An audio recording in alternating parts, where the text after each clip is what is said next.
Muling nagtagisan ng talento ang 19 na pulis mula sa iba't ibang panig ng bansa sa The Singing Cups of the Philippines for a Cause Season 2. Isang patimpalak na naglalayong ipakita ang kahusayan ng pulis hindi lamang sa pagpapatupad ng batas kundi sa sining ng pag-awit.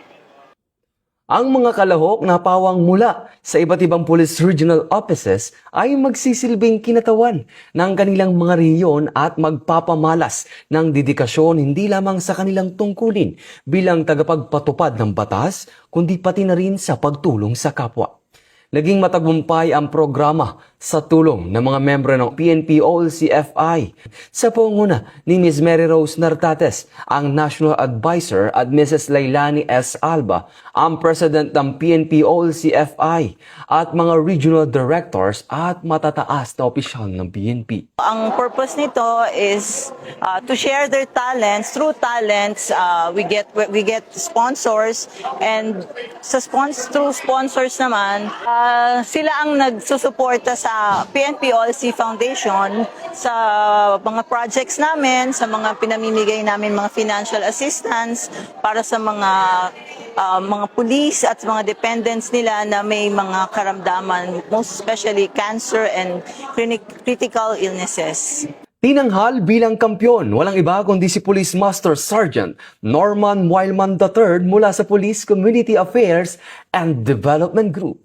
Nasungkit naman ang first runner-up ni Police Corporal Ana Rose Datanagan mula sa Police Regional Office 11 at tinanghal na second runner-up si Police Master Sergeant Emeline Balagot mula sa Police Regional Office 13. Ang third runner-up naman ay mula sa Police Regional Office 6 na si Police Corporal Maria Sabrina Doronilla. Ang fourth runner-up naman ay si Police Master Sergeant Procopio Cote Pabillar ng NCRPO. At ang fifth runner-up ay si Patrolman Christian Samonte ng Police Regional Office CAR.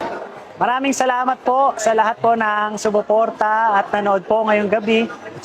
Especially po sa aking pamilya, sa aking asawa, kay Lord na nagbigay po ng blessing na ito. Maraming salamat po. At sa PKG, buong PKG family po, sa ating director, kay Ma'am Guzman po, maraming salamat po.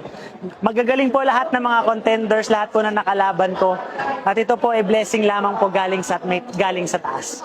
Maraming salamat po. Sobrang saya ko po at ngayon pa lang po ako makakahinga ng maluwag. Thank you very much po. First of all, congratulations, love.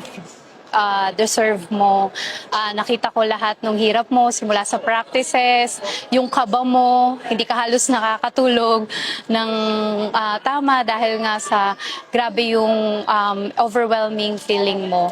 And I thank God for the God-given talent that He provides. And also, syempre, sa lahat ng mga sumusuporta sa'yo, sa lahat ng naniniwala, simula sa pamilya natin hanggang sa mga ka-work mo na lagi talagang naniniwala sa God-given talent mo. And para naman po sa upcoming na seasons ng Singing Cups, naniniwala po ako na this is a good opportunities, talent show para mas mapakita pa po yung mga talentadong police officers po. And God bless po everyone, and we will continue to support.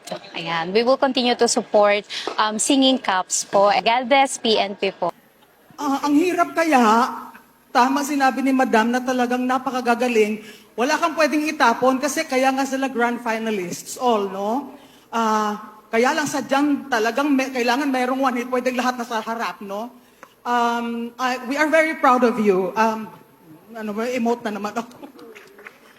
We're very proud of you. Kanina, ang ingay namin ng mga judges kasi ang gagaling nyo talaga. Sabi ko namin, ano ba itong mga to? Bakit ganito sila?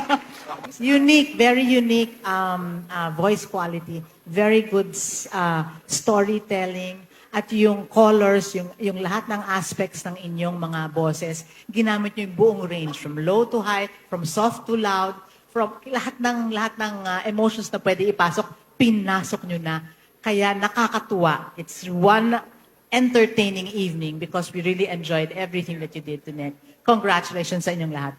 Ayon sa Philippine National Police, layunin ng programa na hindi lamang ipakita ang natatagong talento ng mga pulis, kundi makalikom din ng suporta para sa mga napiling benepisyaryo.